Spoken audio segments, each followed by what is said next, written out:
Hey, how you guys doing? I'm Turbo, and yeah, I'm bringing you a nice little fluff in 4 hours on Plaza, and I'm gonna finish that commentary that I started a couple days ago about my first fight. So anyway, I was dragged right into the concrete floor, slippery room of the bottom basement freshman locker room. Now, the reason it was so slippery was because it had been raining very vigorously for the first practice, so we actually got off practice pretty early, which meant that we had a longer break in between practices.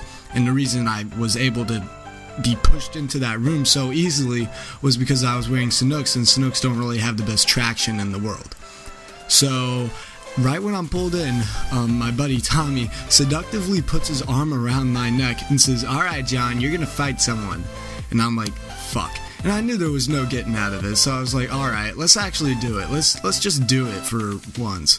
So, the first person was a bit too big. The second person, freshman, was a bit too small. You know? Now, the reason why you don't want to fight someone smaller than you that you'll easily beat is because you'll seem like a bitch and kind of a bully. You want to pick a fair fight, a fight that you can actually... that'll actually be good, or you'll know it'll look pretty close in, skill gap. Because if you just beat up like a 50-pound freshman, it's not going to be very impressive.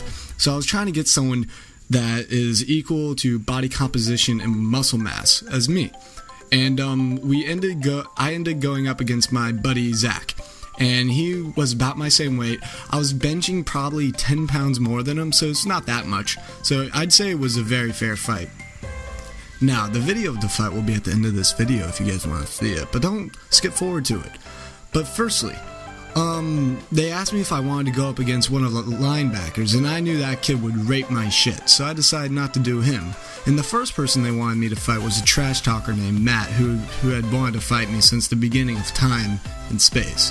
And I just didn't want to do it. So that's why I decided to fight Zach. And what ended up happening was that we were throwing fists, and I kept slipping on the concrete floor because it was just so wet. And it looked like I was losing, okay, but I'd say it was more of a tie. There's not really a winner in fights, I guess. But yeah, check out the fight at the end of this video. But that's been my first fight. I'm Turbo. Peace.